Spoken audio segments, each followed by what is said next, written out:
Alright guys, it's been a little bit, but today we're going to give you an update on my 1963 Studebaker Lark.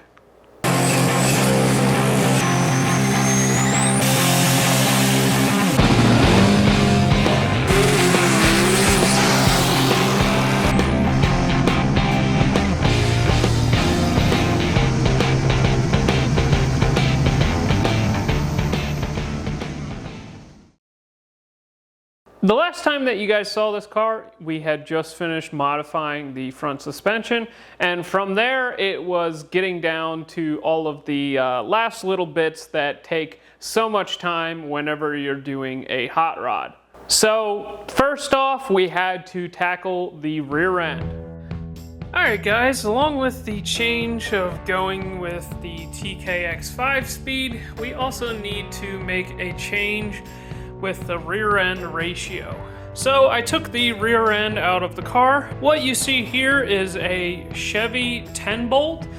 It is a 8.5 inch ring gear, and it has been converted to some Ford 9-inch housing ends, and it is about as beefy as you can get for a Chevy 10 bolt. It has some 33 spline axles from Mosier, and a 33 spline spool.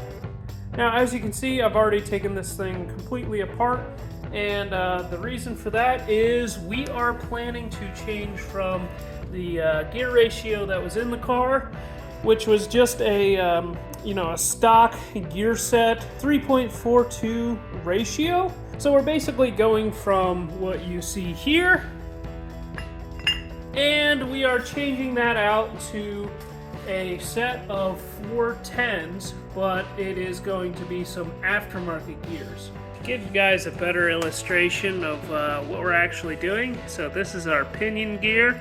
This is the gear that is connected to the transmission, and we are going from this right here being our old gear setup to this right here being our new gear setup. So we are basically reducing the number of teeth on the pinion gear, and therefore increasing the ratio. So we have to get more turns on the pinion gear to get the same amount of rotation out of the ring gear, and therefore the ratio is greater. So after we install this Richmond gear set that you see here, this will be probably the strongest 10 bolt that you could possibly build. Sure, you could go higher on the axle spline count, but you're probably not going to go through a 33 spline axle before you're going to go through the limitations that a 8.5 inch ring gear will present. So let's get this thing installed and set up.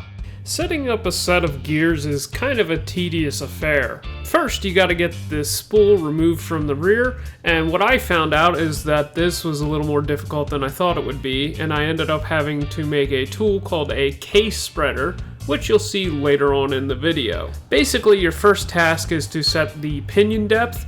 The gears that you buy from Richmond will have a marking on them that will say what the desired pinion depth is, and you basically have to install shims so that the depth matches the number on the gear. Once this is set up, you can put your crush sleeve into the pinion and lock everything down. And from here, you have to set up the backlash, which is marked on the ring gear. Once you set it up to the factory marking, you can run a pattern on it, and you should see something like this. After this, it was time to actually put an engine together for this car. So let's go to that. Now, as for the engine, you guys have been looking at it for every video that we posted. It's the engine that was sitting in the car for mock-up, and we were hoping to use this Gen 5 L83 5.3 liter for this build. Unfortunately, upon disassembly, we found some unfortunate things.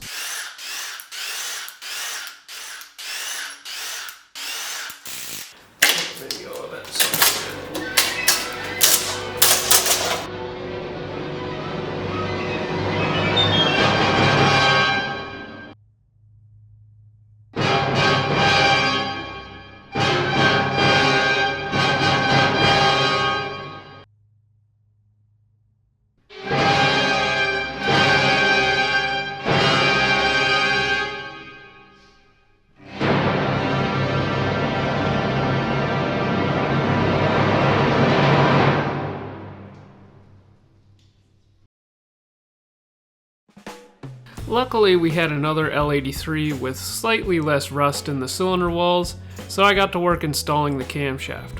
For the cam, we're going with an LT2 camshaft from a C8 Corvette, and we're also installing a set of LS7 lifters to delete the AFM. So I got to work cleaning up the tops of the pistons, and then we gave it a dingle ball hone. Some of you might cringe at that, but we had to clean the rust out of the cylinder wall somehow. Also, I chose to pull all of the rods and pistons out of the engine just to make sure that none of the rings were stuck on the pistons from the rust, and I also gapped them to, I believe it was 25 thousandths on the top ring, just to, make sure the engine was ready for future plans.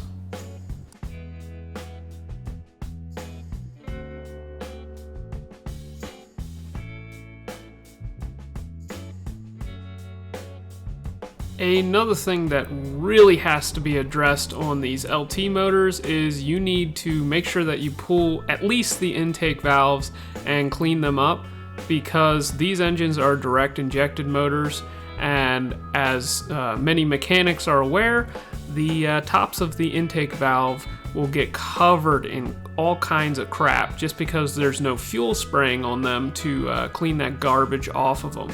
So chuck it up in a drill with a paper towel wrapped around the valve stem, and use a piece of Scotch-Brite, and you can clean the thing right up. I should also mention that I am installing some LT2 valve springs onto the engine. If GM thought it was good enough for the C8 Corvette, should work in my application as well. From here, I got the heads back onto the engine with some new head gaskets, and I was really amazed at how much torque these cylinder heads actually took when they were installed. Now, these head bolts are larger than an LS, and using the torque sequence from GM, they actually end up torquing out to like 150 pounds-feet. It's kind of crazy. Alright guys, I am about to prime the engine for my Studebaker, and I thought it would be cool to look at one of the new features for the Generation 5 LT series engines, and that is the Piston Oil Squirter. So I have my bore scope shoved inside of the engine in the port here on the side. That is for the vacuum pump that comes factory on these engines, and I want to pressurize this pot, throw some oil pressure at the system, and see the oil squirter in action. Now, the Piston Oil Squirter has a check valve, or so I've heard, and apparently it will not start squirting oil unless the oil pressure is above 43 psi. So let's see how that actually works by putting some pressure to it. All right, so I'm gonna start with like 30 psi roughly. So we have 30 psi, and then I'm going to turn on my pressure pot, and we should see oil to start making its way into the engine. Now, as I pressurize the system, it's going to go down through here into our lifter bores, and it should get to the piston oil squirters pretty quick. We should also see oil making its way up the push rods and lubricating the top end. Alright, starting to hear some of the air making its way out of the system. So let's have a look on the other side. This is definitely something I like to do on any of these engines that we are, just got put together. I like to get all the passages full of oil. It's one of the reasons that I don't really use a ton of assembly lube, just because we end up pre-lubing it and it's just going to wash that assembly lube off of the components. So there's not really any point. I just use regular old oil to lubricate things so that while I am spinning things over, it keeps the things from wearing. Alright, so I just threw a little bit more pressure at it, and as you can see, my bore scope has gotten a little bit covered in oil, and that's because we have oil coming out of the piston oil squirter. So just for fun, I'm going to throw quite a bit more pressure at it. Basically as much as I can. And you can see there is a pretty heavy stream coming out of that piston oil squirter. Yeah, oh yeah. It is covering my, yeah, you can see it pouring out of there, that's for sure. I stopped the oiling real quick just because I wanted to get a better angle. We have the piston oil squirter right here, so we should see oil starting to come out of there when I turn this guy back on.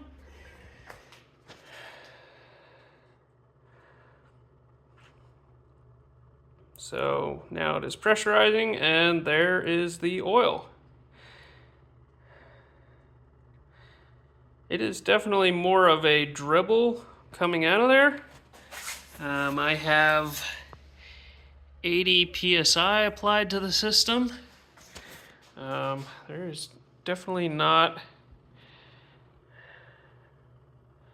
It's definitely less of a sort of a jet than I was expecting. Also, we can see that we are starting to get oil coming out of our push rods. This is what I like to see. Ideally, I want to see every single one of these get oil up through the push rods because I know that my lifters are primed then. So this is definitely much more of a dribble than a jet than I was expecting. Maybe when the oil thins out with some heat in the oil, it will act as more of a jet, but as you can see, we have oil on most of our push rods. So we are getting closer to having a fully primed engine. After my struggles with the engine, it was time to get this thing ready for final assembly. Unfortunately, things didn't go very smoothly in that respect. Now, as you guys know, we are mating a TKX 5-speed to the back of this L83, and that was definitely a learning experience that I had to get through. So first off, we had to deal with the bell housing. The bell housing that I was going to go with originally was a blow-proof Lakewood bell housing. But specifically, it was a bell housing that was set up for a 55 to 57 Chevy with the mid-mount for the transmission that bolted onto the bell housing. The reason that I chose this is because I am running a motor plate in the front, and I definitely wanted to get some support at the bell housing area, so that was a pretty good solution since we had one laying around. Unfortunately, this didn't go very well. When you get a TKX transmission, the instructions are very clear about measuring the run out on the bell housing to make sure that the transmission is perfectly in line with the crankshaft of the engine and isn't putting any side load or anything like that on the input shaft of the transmission. As I was going through this process, what I found was the Lakewood bell housing wasn't the most square of things. So unfortunately, it was so far out of whack. Not only was it 30 thousandths off center, it was also pretty far off square with the engine. I think it was like 60 thousandths out of whack on squareness. So I went on the hunt for a QuickTime. I found one pretty quickly on Facebook Marketplace and ran a couple towns over and grabbed the thing.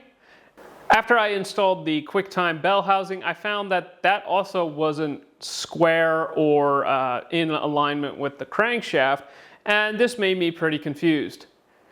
After this, I got to looking around, at things that might be pushing the bell housing to be off square, and I found that my oil pan was actually hitting the bottom of the bell housing and forcing it to sit on the engine crooked. And this was pretty annoying because, I was chasing my tail a little bit in that area. So after this, I tried the Lakewood bell housing again. And I found that it still was like 26 thousandths off center. And with some offset dowels, I probably could have gotten it within tolerance, but I decided to go with the QuickTime anyways, just because it was dead on the money. After that, I was very thankful to be past the bell housing, and I moved on to the pilot bearing.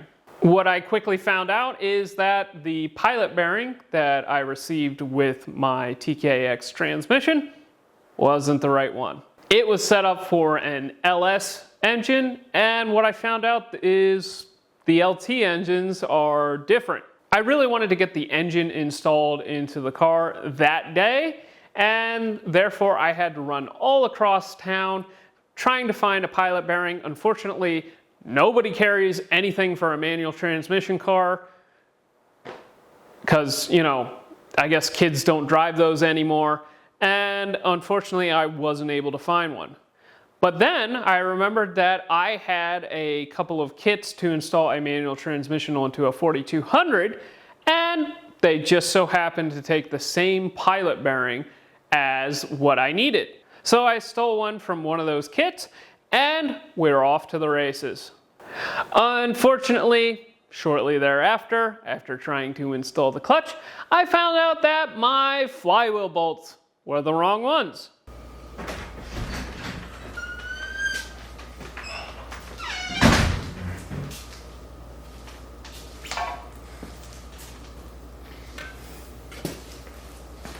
No.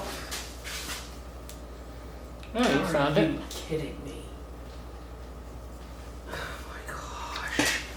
It's just one thing after another. The bolts are too long.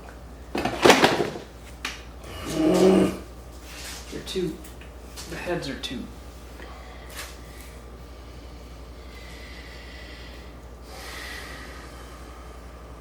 This is ridiculous. It's like nothing goes together.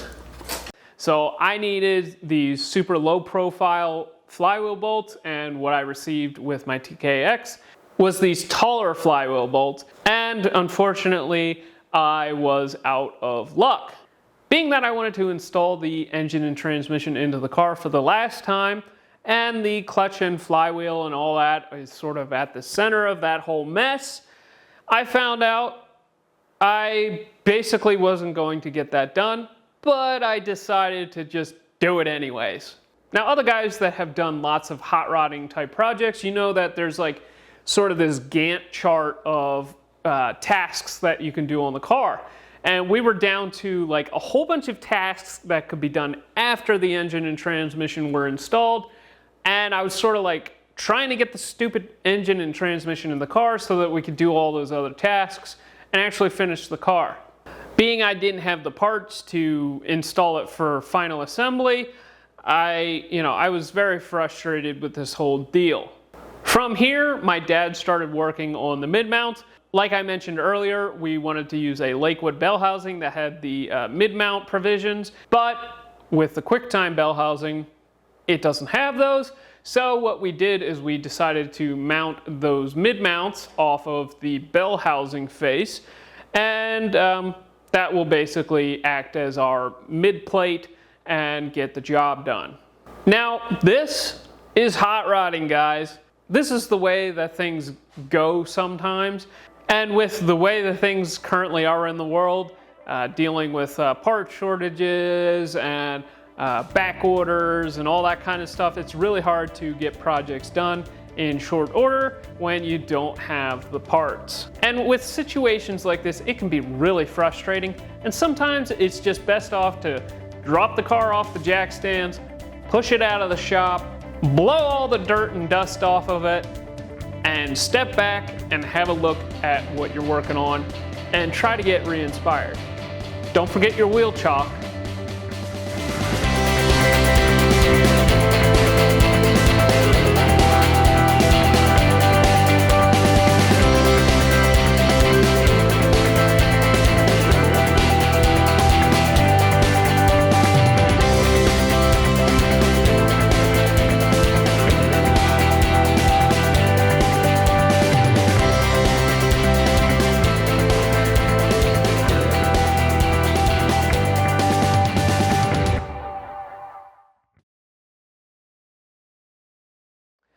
And this is basically where we are at currently.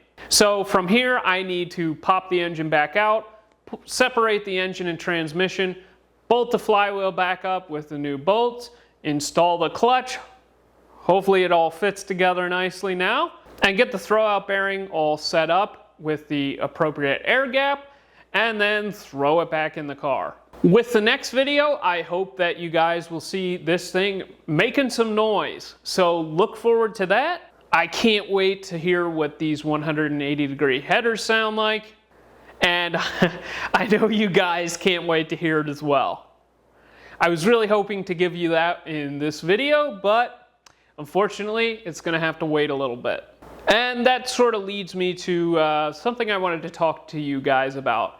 I've really been struggling the past couple of weeks with trying to get video content out for you guys. Obviously, with my dad sort of being semi-disabled, it's hard to get work done by myself. And I really, sometimes I feel like I'm failing you guys. It's been 4 weeks since I put out a video, and we recently crossed 30,000 subscribers, and I want to say thanks to everybody that has recently been joining on. And also, I want to say sorry. I really try to get content out more regularly than what we have more recently, and we're just in a sort of tough time period that it's going to take a little bit to get back to our regular pace. So to everybody out there, please just be patient with us. I'm trying my hardest, trying to get as much done as I can. I know you guys want to see our projects to fruition. I certainly do as well. So just hang in there. We'll get more content out there. And quick update on my dad. As you guys saw in 2 videos ago, he had to get surgery on his arm. He is almost done with the sling, and he is doing physical therapy. He's getting a lot more range out of his shoulder. He's already been in the shop quite a bit, trying to get work done on the Nova. So look forward to a update on that. But with that, I'm going to end this video off here. Make sure that you like, comment, and subscribe. Consider becoming a channel member, buy a t-shirt, and we'll see you in the next one.